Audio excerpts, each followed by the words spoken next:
The Tamron 90mm f2.8 macro lens. I've tested this lens and here you get a short review.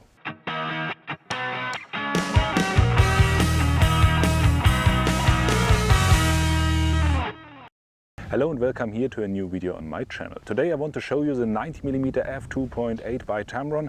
I've got this lens as a loaner lens by Tamron directly, but no money changed hands, so it is a very objective review as usually on my channel. The lens itself is a typical lens from the second generation of Tamron lenses. The body of the lens is made entirely out of plastic, but it feels very well built, so no flaws there. The ring for the manual focus is with some rubber material and feels very nice. The lens itself isn't that big and isn't heavy either, so I pretty much like it. It's a small and decent lens, and compared to the Sony 90mm it is nearly the same size, so no differences here, and I like the build quality overall. The lens is weather sealed, of course. You have a small rubber gasket here on the end, so you don't have to worry about that. Then you have electronic connections, of course. It is an autofocus lens. The autofocus isn't that great, especially if you are close to the subject. It hunts a bit, but it's typical with this lens. The Sony is even worse, so Tamron didn't make a bad job here.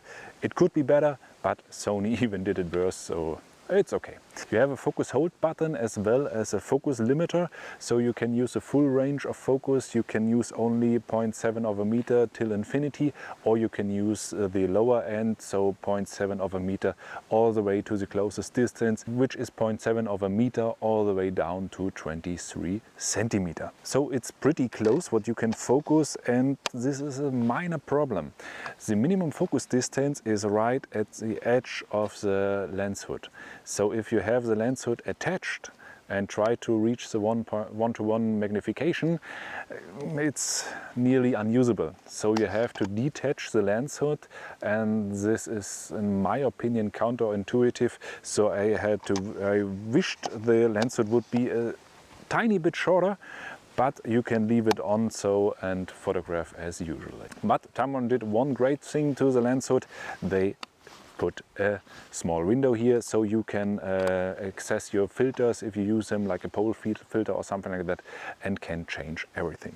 The manual focus on the lens, on the other hand, is pretty good, and you can use the app from Tamron to make it that it fits your needs perfectly, so everything is fine in this direction. But the best build lens isn't any good if the pictures aren't good as well.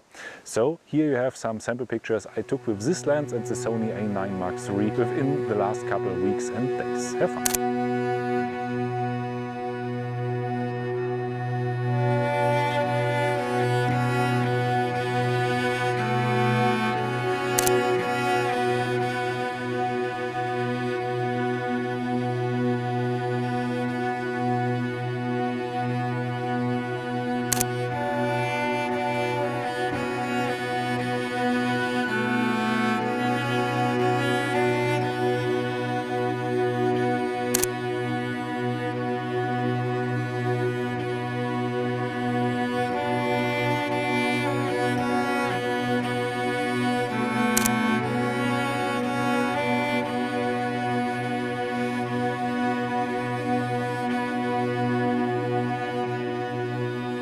That were the pictures. What is your opinion on the lens? Let me know in the comments down below. In my opinion, the sharpness in the center at f2.8 isn't there all the way.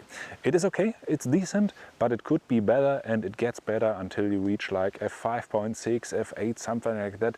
There you have the peak sharpness in the center.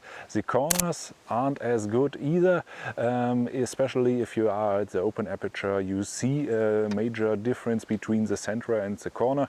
So it isn't that good, but on the other hand, if you photograph macro pictures, you don't need the corners, or you stop down, and if you stop down, the corners get sharp also. The other way to use the lens would be as a portrait lens, and there you also need only sharpness in the center, so it's perfectly fine.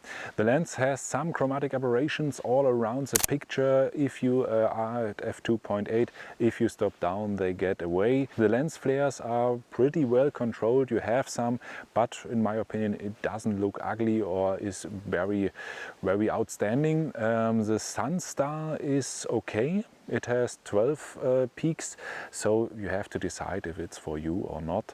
The bokeh on the other hand is pretty nice and soft, especially if you are close to your subject. If you are a bit further away, the bokeh gets Tamron typically, so a bit harsher. But on the close end you have a pretty nice, soft bokeh, which is pretty nice. But let's come to a conclusion. The lens costs around 700 bucks and the price is pretty decent for the lens. The lens is pretty good in the image quality and doesn't have to hide behind the Sony lens at all. So you can get a decent lens for a decent price, and in my opinion I'm pretty happy with the lens, and I can encourage you to buy it if you are in search for a lens like this.